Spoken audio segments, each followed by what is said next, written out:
बिस्मिल्लाहिर्रहमानिर्रहीम। अस्सलामुअलैकुम।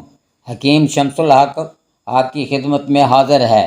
मैं आपकी खिदमत में इस्तिस्का का बेहतरीन कामयाब नुस्खा लेकर हाज़िर हुआ हूँ। ये मैंने अपने मरीज़ को बनाकर देना है, तो मैंने सोचा कि मैं इसकी वीडियो बनाकर आपकी खिदमत में पेश करूँ ताकि आपको भी इससे फ़ायदा हो और आप भी अपने मरीज़ को बनाकर दे सकें। इस्तिस्का में जिगर में गर्मी आ जाती है, SGPT में इजाफ़ा हो जाता है, यानी सफराब बहुत ज़्यादा हो जाता है। मरीज़ को हेपाटाइटिस यानी यरकान हो जाता है। हेपाटाइटिस 3 किस्म का होता है: hepatitis A, hepatitis B, hepatitis C। Hepatitis A से आँखें पीली हो जाती हैं, पेशाब पीला आना शुरू हो जाता है। हेपाटाइटिस बी में मैदा मुतासर होता है, जिस्म स्याह होना शुरू हो जाता है, मरीज़ कमज़ोर हो जाता है। हेपाटाइटिस सी, इसके जरासीम बेहोश व बेसुध होते हैं। जब एक्टिव हो जाएं तो मरीज़ की ज़िंदगी ख़त्म हो जाती है। इस्तिस्का इसका मतलब है कि पेट में पानी का जमा हो जाना। जब हेपाटाइटिस बी का इलाज करवाते करवाते आराम नहीं आता तो इस मर्ज़ की इंतहा हो जाती है और आखिरकार पेट में पानी जमा हो जाता है। मरीज़ परेशान होकर डॉक्टर हज़रात के पास जाते हैं, तो डॉक्टर सिरिंज के ज़रिए मरीज़ के पेट से पानी खारिज करते हैं। अगर पानी ज़्यादा या कम खारिज हो जाए तो मरीज़ बेचैन और बेसुकून रहता है। अगर पानी की मिकदार सही खारिज हो जाए तो मरीज़ सुकून में रहता है, लेकिन कुछ अरसे के बाद पानी फिर पेट में जमा हो जाता है। डॉक्टरों के पास इसका मुस्तकिल इलाज नहीं। आज मैं आपको इस्तिस्का का मुस्तकिल इलाज बयान करता हूँ। खाना है तो ये नुस्खे में जो है, जो चीज़ें दवाइयाँ इस्तेमाल होती हैं वो ये हैं कि ये है हड़ताल वर्किया। हड़ताल वर्किया 10 ग्राम लेनी है, और उसके बाद ये है शिंगरफ रूमी, ये भी आपने 10 ग्राम लेनी है। अब ये मेरे पास जो है जमाल घोटा, ये 50 ग्राम जो है ये मैंने लेकर बारीक किया हुआ है, पीसा हुआ है। इसमें से मैंने थोड़ा सा इसमें डाल दिया है। अब मैंने इसके ऊपर जो है ये दोनों चीज़ें रखनी है। ये शिंगरफ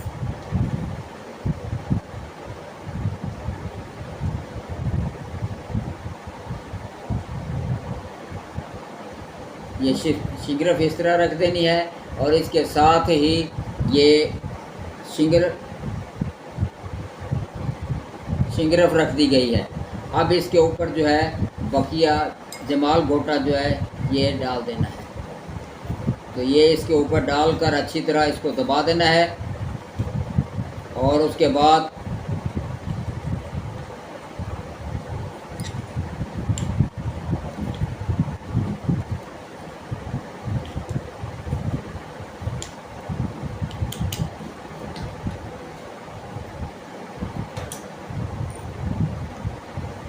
तो इस तरह जो है ये दवाई जो है जमाल घोटे में छुप गई है, छुपा दिया गया है, और अच्छी तरह इसको दबा दिया गया है ताकि इसमें हवा भी शामिल ना हो और ना ही अंदर से कोई हवा जो है बाहर आ सके। तो अब आपने इसको जो है यूँ करना है कि इसका ढकना जो है वो भी आपने तैयार करना है। ये मैंने दवा कप के बाहर गीली मिट्टी लगा दें। इसको गिल हिकमत कहते हैं। इसको गिल हिकमत करके सुखाकर इसमें ये दवाइयाँ डाली हैं। इनको दबाने के बाद इसके ऊपर ढक्कन दे दिया है।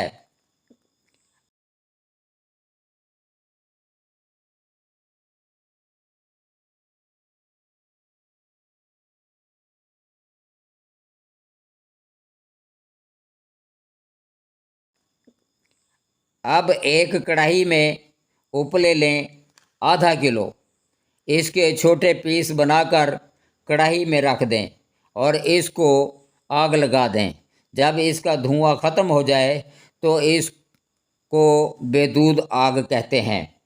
जब धुआं ख़त्म हो जाए तो ये कप उपलों के दरमियान रख दें और उपले इसके साथ साथ लगा दें।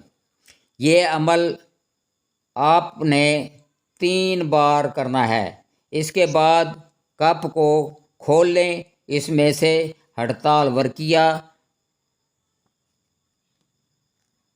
चक्कर खुर्दा मिलेगी और शिंगरफ भी मुदब्बर मिलेगा।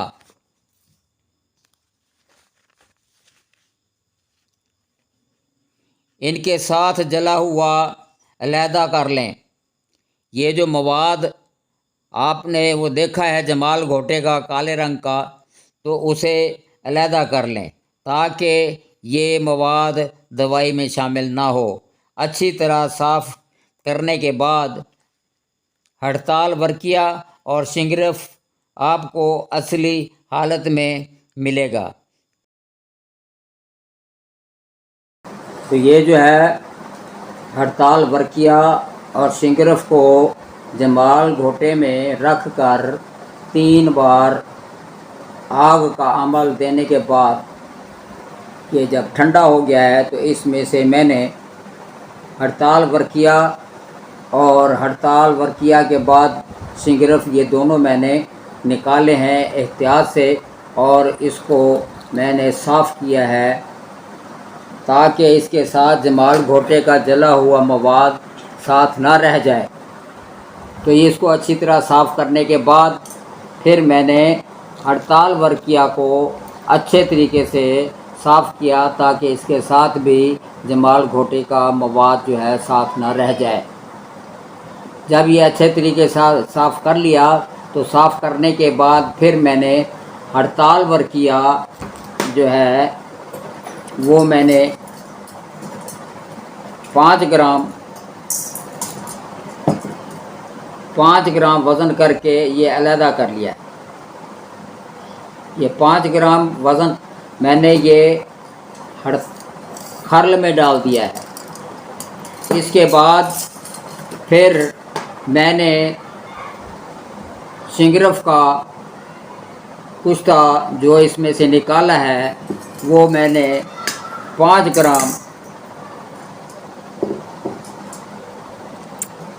ग्राम जो है ये मैंने निकाला है। तो ये 5 ग्राम हड़ताल वर्किया, 5 ग्राम शिंगरफ, इन दोनों को खरल में डालकर अब मैं इसको खरल करूँगा और इसके साथ साथ जो है मैंने ये बनाया हुआ है नमक। तो ये नमक जो है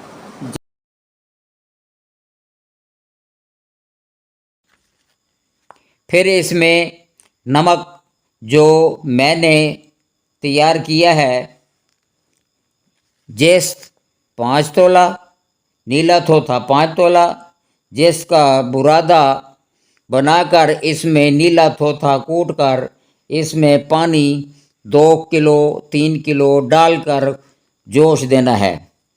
फिर 2-3 दिन हिलाते रहना है। फिर इसका मुकत्तर लेकर पानी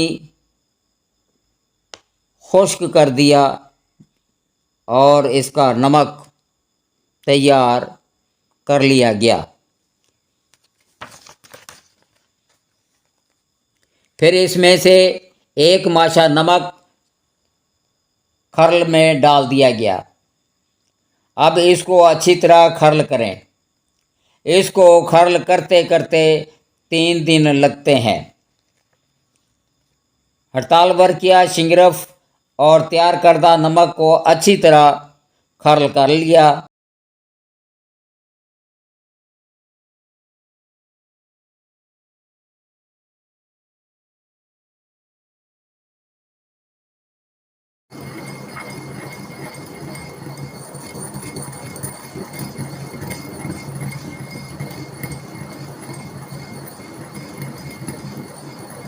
तो ये इतना खर्ल करना है कि इसकी चमक जो है वो ख़त्म हो जाए। इसकी चमक ख़त्म होने से हमें ये पता चलेगा कि इसकी रगड़ाई जो है मुकम्मल हो गई है। अगर इसमें कोई चमक नज़र आ रही है तो इसका मतलब है कि हमारा खर्ल करने का अमल नामुकम्मल है। तो इसे हम काफ़ी देर तक जो है खर्ल करेंगे। हो सकता है कि हमारे 2 दिन लग जाएं इसको खर्ल करते हुए।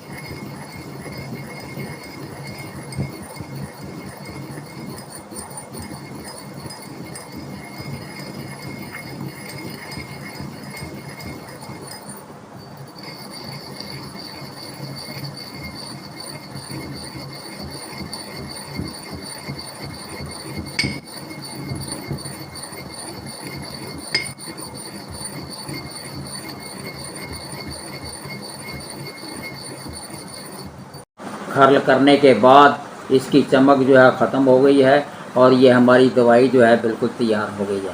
अब ये जो है दवाई को मैंने जो है ये मूस से उतारना शुरू कर दिया है ताकि हमारी दवाई ज़ाय ना हो जाए। तो इसको अच्छे तरीके से दवाई को उतार कर साफ़ कर लिया गया है। अब मैं आपको ये दवाई के बारे में बताऊंगा कि भाई इसकी मिक़दार आपने कितनी देनी है।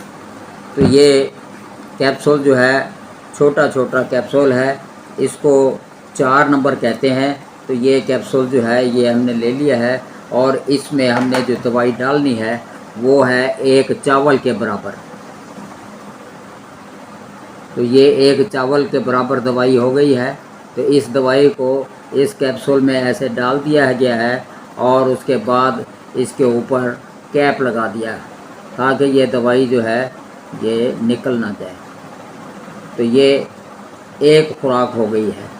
तो इसी तरह आपने बहुत सारे कैप्सूल जो है वो दवाई से भर लेने हैं और जब मरीज़ आएगा तो आपने मरीज़ को 7 दिन की खुराक देनी है, 1 हफ्ते की खुराक देनी है। कुश्ता, हड़ताल, वर्किया और शिंगरफ तैयार करके खर्ल करके तो ये जो है 4 नंबर कैप्सूल में 1 चावल के बराबर दवाई इसमें डालकर ये दवाई तैयार कर ली गई है। इसके साथ दूसरी दवाई जो है मैंने पहले तैयार की हुई है वो इस तरह है कि मूली का नमक तैयार किया गया है और उसके साथ फिटकड़ी को बिरियाँ किया गया है। फिटकड़ी 50 ग्राम और मूली का नमक 50 ग्राम दोनों को मिलाकर खर्ल करके ये दवाई तैयार कर ली गई है। अगर आप नमक बना नहीं सकते तो आप जो है 12 किलो मूली को आप कद्दूकस करें और कद्दूकस करने के बाद कढ़ाई में तकरीबन 1 किलो के करीब कद्दूकस मूली जो है ये बिछा दें और इसके ऊपर 1 किलो फिटकड़ी फैलाकर रख दें, डाल दें और उसके ऊपर बाकी कद्दूकस की हुई मूली जो है ऊपर रख कर उसको दबा दो अच्छी तरीके से। इस कढ़ाई को चूल्हे पर रख दो और नीचे आग जला दो। जब आग जलाते जलाते ये मूली जल जाए, इसमें से धुआं वगैरह ख़त्म हो जाए तो ये भी आपकी दवाई तैयार हो जाएगी। इसको बारीक कर लें, लेकिन इसका रंग जो है वो काले रंग का होगा, लेकिन नमक तैयार करोगे तो इसका रंग सफ़ेद रंग का होगा। तो ये जो है आपने 00 कैप्सूल लेकर इसमें अच्छे तरीके से ये आपने भर लेना है। तो ये मैंने जो है कैप्सूल भर लिए हैं। तो ये कैप्सूल 2 देने हैं, एक सुबह और एक शाम। और ये छोटा कैप्सूल जो है ये सुबह के वक्त देना है। और तो ये दोनों कैप्सूल केले के शरबत से इस्तेमाल करने हैं। तो हड़ताल वर्किया वाला कैप्सूल सुबह 1 खाना है और उसके बाद ये दूसरे कैप्सूल जो हैं इस एक सुबह इस्तेमाल करना है और एक शाम को इस्तेमाल करना है। ये खाना खाने के आधे घंटे बाद खाना है। तो ये केले के शरबत से इसे खाना है। तो केले का शरबत हमारे बहुत से दोस्त जो हैं वो कहते हैं कि ये कैसे बनाया जाए। तो केले जिस डंडे को लगते हैं तो वो केले अलग कर लेते हैं और डंडा अलग होता है। तो उस डंडे को कूट कर उसमें से पानी निकाला जाए तो वो एक पानी जो है निकल आएगा। आपने 1 पाव पानी में 3 पाव चीनी डालकर शरबत तैयार करना है। तो ये इस तरह जो है ये केले का शरबत तैयार हो जाएगा। तो आप इसे ज़्यादा मिकदार में कर लें, ज़्यादा इस्तेमाल करवाएं, इससे जो है वो पेशाब भी खुल कर आएगा और अंदर वाला निज़ाम जो है वो भी ठीक होगा। और इस शरबत की तासीर बहुत ही ठंडी है। तो ये कैप्सूल जो है इस्तेमाल के दौरान आपने इसकी परहेज़ करनी है कि ये चिकनाई जो है वो आपने बंद करनी है। चिकनाई आपने नहीं देनी, घी और कुकिंग ऑयल वगैरह जो है ये नहीं देनी आपने। तो ये जो है 7 दिन जो है आपने कैप्सूल इस्तेमाल करने हैं। तो छोटा कैप्सूल एक एक, तो हफ्ते में 7 कैप्सूल, और दूसरे बड़े कैप्सूल जो हैं वो एक दिन में 2 और हफ्ते में 14 कैप्सूल जो है इस्तेमाल करने हैं। तो 14 दिन इस्तेमाल करने के बाद, परहेज़ करने के बाद आपने देखना है कि इससे फ़ायदा हुआ है। तो अगर इससे मुकम्मल फ़ायदा हो गया है तो फिर दवाई इस्तेमाल करने की ज़रूरत नहीं है। एक कोर्स मुकम्मल करने के बाद आप डॉक्टर से चेक करवाएं कि आया पेट में पानी है या नहीं है। अगर पेट में पानी नहीं है तो फिर अल्लाह ताला ने आपको शफा दे दी है। अगर कोई कमी पेशी है तो आप 1 हफ्ते का कोर्स और मुकम्मल कर लें ताकि मुकम्मल तौर पर इस मर्ज़ से जो है जान छूट जाए। तो जब दूसरी मर्तबा आपने कोर्स कर लिया तो उसके बाद फिर आप चेक करवाएं, तो इंशाल्लाह ताला अल्लाह ताला ने आप पर रहम कर दिया होगा और उसके बाद जो है आपको दवाई खाने की ज़रूरत नहीं है। तो आपने मेरे हक़ में दुआ करना है और उसके बाद जो है मेरे चैनल को सब्सक्राइब करना है, लाइक करना है और बेल का बटन दबाना है और उसके बाद कमेंट्स देने हैं कि ये नुस्खा जो है हमने बनाया है और हमें कितना फ़ायदा हुआ है। आप अपने दोस्तों को, हकीमों को भी ये वीडियो जो है दिखाएं ताकि हकीमों को भी पता चले कि यह इस्तिस्का या पड़ पानी का जो इलाज है वो किस तरह किया जाता है। अगर उनको नहीं पता तो उनके इल्म में इजाफ़ा हो जाएगा और मुझे इसका सवाब मिलेगा। वस्सलाम।